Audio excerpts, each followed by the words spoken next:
नमस्कार, बहुत बहुत स्वागत है आपका खबरवती न्यूज में और मैं हूं आपके साथ पारुल त्रिपाठी।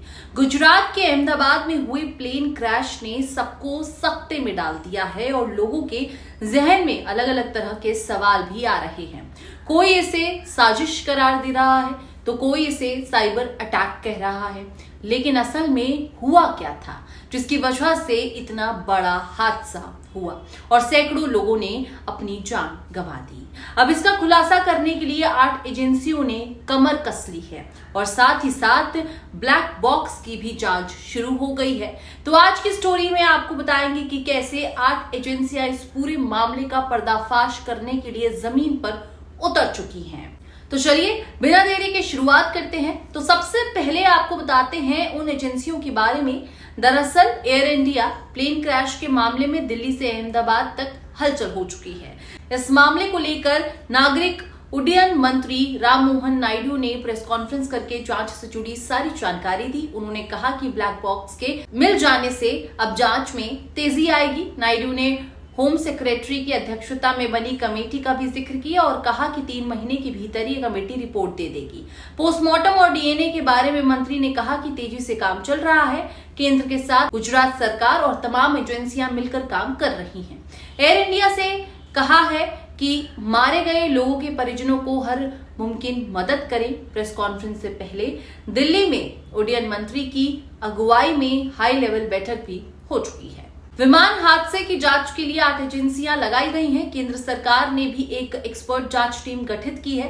प्लेन में सवार 282 में से 241 लोगों की मौत क्रैश में हुई है, जबकि हादसे में मरने वालों का आंकड़ा है 270 तक पहुंच चुका है।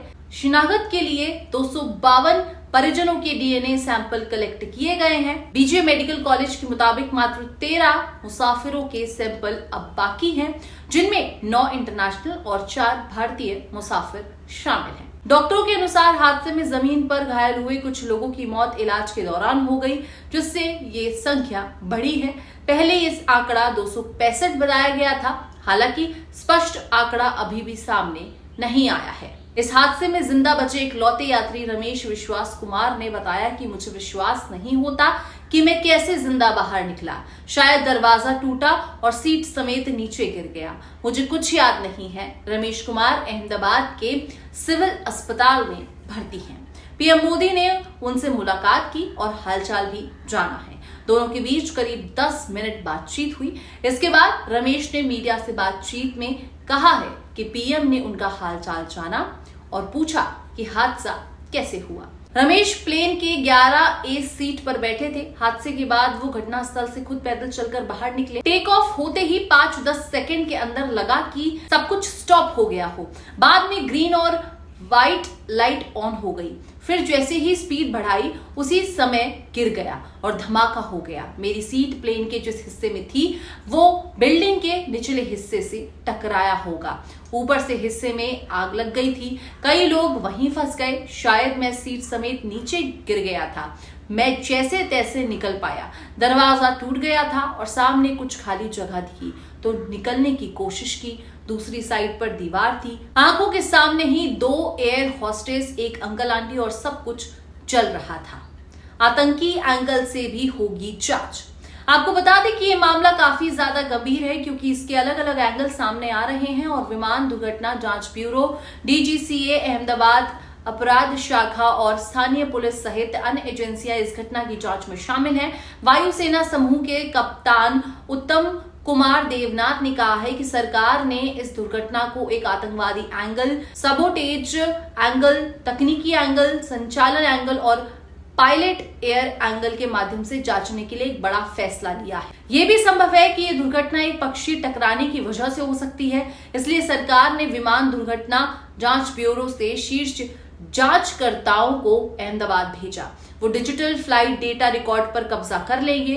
इसी तरह एक कॉकपिट वॉइस रिकॉर्डर भी पाया गया है और इसकी जांच भी की जाएगी। इसके अलावा वो भी जाएंगे वहां भी जाएंगे जहां दुर्घटनाग्रस्त उड़ान का मलबा है। तो सब मिला के अच्छे से जानकारी ली जाएगी। आदेश के मुताबिक विमानन विशेषज्ञों, दुर्घटना जांचकर्ताओं और कानूनी सलाहकारों सहित किसी भी अन्य सदस्य को समिति में शामिल किया जा सकता है। मेन वजह का पता लगाएगी समिति। समिति दुर्घटना के मेन कारण का पता लगाएगी और यांत्रिक विफलता, मानवीय भूल, मौसम की स्थिति, नियामक अनुपालन और अन्य कारणों सहित इस दुर्घटना के कारकों का आकलन करेगी। आदेश में कहा गया है कि यह आवश्यक सुधारों की सिफारिश करेगी और भविष्य में ऐसी दुर्घटनाओं को रोकने के लिए उपयुक्त एसओपी तैयार करेगी। एसओपी में ऐसी घटनाओं को रोकने और निपटने के बारे में श्रेष्ठ अंतर्राष्ट्रीय तरीके अपनाए जाने की बात भी शामिल होगी। उड्डयन मंत्रालय ने कहा है कि समिति ऐसी घटनाओं से निपटने के बारे में मौजूदा दिशा निर्देशों की समीक्षा करेगी और देश में पहले हुई ऐसी विमान दुर्घटनाओं के रिकॉर्ड की पड़ताल करेगी। प्लेन क्रैश में तुर्की का तो हाथ नहीं। ये इंडिया की लंदन जाने वाली फ्लाइट AI 171 अहमदाबाद से उड़ान भरने के 36 सेकंड बाद हादसे का शिकार हो गई। हादसा कैसे और क्यों हुआ, इसकी जांच जारी है। इस बीच योग गुरु बाबा रामदेव ने साजिश की आशंका जताई और तुर्की का नाम लिया। इस पर तुर्की की ओर से प्रतिक्रिया सामने आई है। तुर्की सरकार ने एयर इंडिया के विमान हादसे को लेकर सफाई दी है। सरकार ने कहा है कि जिस बोइंग 787-8 ड्रीम लाइनर विमान का हादसा हुआ उसकी मरम्मत या देखभाल तुर्की की कंपनी टर्किश टेक्निक ने नहीं की थी। तुर्की सरकार के मुताबिक एयर इंडिया और टर्किश टेक्निक के बीच 2024 और 2025 में जो समझौते हुए हैं वो केवल B777 विमान के रखरखाव के लिए हुए हैं। हादसे में शामिल बोइंग 787-8 विमान इस समझौते का हिस्सा नहीं है। अब तक टर्किश टेक्निक ने एयर इंडिया की किसी भी बोइंग 787-8 विमान की सर्विसिंग नहीं की है। बाबा रामदेव ने क्या कहा? योग गुरु बाबा रामदेव ने एयर इंडिया हादसे पर साजिश की आशंका जताई और तुर्की एजेंसी पर विमान रखरखाव को लेकर सवाल उठाए। उन्होंने कहा कि जानकारी मिली है कि विमान की मेंटेनेंस और सर्विसिंग तुर्की की एक एजेंसी है वो करती है। ऐसे में ये भी देखना होगा कि कहीं तुर्की ने इस माध्यम से दुश्मनी तो नहीं निकाली है। रामदेव ने कहा कि भारत को एविएशन जैसे संवेदनशील क्षेत्रों में विदेशी एजेंसियों के हस्तक्षेप पर पूरी तरह रोक लगानी चाहिए। उन्होंने ये भी कहा कि इस मामले की गंभीरता से जांच होनी चाहिए ताकि किसी साजिश की संभावना को पूरी तरह नकारा ना जा सके। यानी कुल मिलाकर इस पूरे मामले में अभी तक कुछ भी पुख्ता तरीके से सामने नहीं आया है और लगातार जांच जारी है। वहीं दूसरी तरफ ब्लैक बॉक्स को लेकर भी जांच चल रही है और उससे भी कुछ अहम जानकारियां जरूर सामने आएगी। अब फिलहाल के लिए सभी की निगाहें जांच एजेंसियों और ब्लैक बॉक्स पर टिकी हुई हैं। आपका इस पर क्या कहना है, क्या मानना है, हमें कमेंट सेक्शन पर जरूर बताइएगा। फिलहाल इस खबर में इतना ही। अगर आपको वीडियो पसंद आई तो प्लीज लाइक कीजिए, शेयर कीजिए, चैनल को जरूर सब्सक्राइब कीजिए और ऐसे ही तमाम खबरों के लिए खबरवती देखते रहिए। शुक्रिया।